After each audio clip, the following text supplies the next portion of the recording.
আসসালামু আলাইকুম, রাশিদাস কিচেনে সবাইকে স্বাগতম। আজ তোমাদের নতুন আরেকটি রেসিপি করে দেখাবো বেগুন দিয়ে তোমাদের আজকে পোড়া বেগুনের ভর্তা করে দেখাবো, টমেটো, বেগুন আর বাদাম দিয়ে।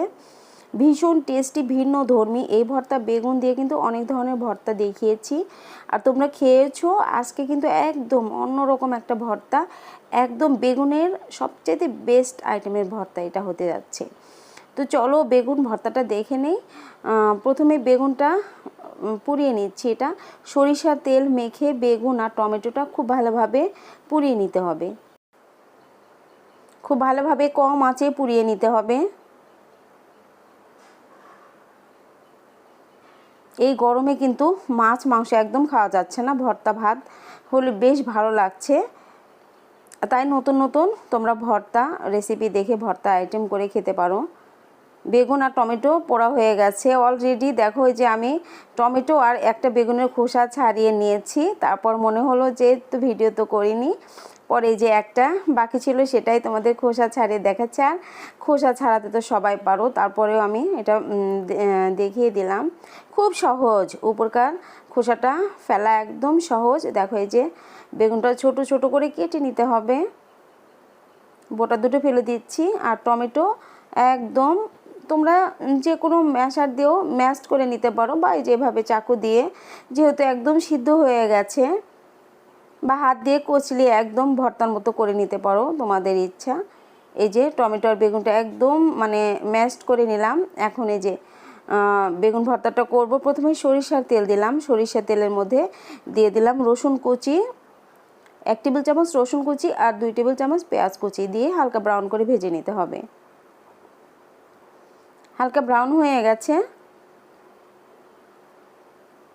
এখন এই যে বেগুন আর টমেটো ঢেলে দিলাম, ঢেলে দিয়ে এই যে পানিগুলো ছিল, যে পানিগুলো মেরে নিতে হবে। দিয়ে দিলাম চিলি ফ্লেক্স। এখানে তোমরা কাঁচামরিচ কুচি দিতে পারো, শুকনো মরিচের গুঁড়া দিতে পারো, বা শুকনো মরিচ ভেজে একটু ডলে দিতে পারো। দিয়ে দিচ্ছি লবণ পরিমাণ মতো।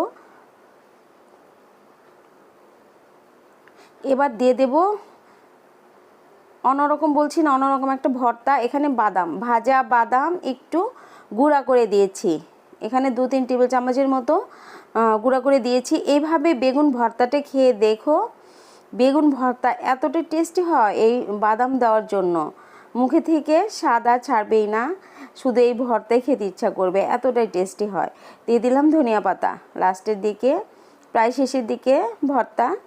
এই ভর্তাটা করতে কিন্তু খুব একটা সময় লাগে না, খুব তাড়াতাড়ি হয়ে যায়। দেখো এই যে কত সুন্দর দেখা যাচ্ছে, কিন্তু ভর্তাটা একদম মাখো মাখো হয়েছে। আর টেস্টের কথা তো তোমরা না করে খেলে তো বুঝবে না, মুখে বললে তো আর বুঝবে না।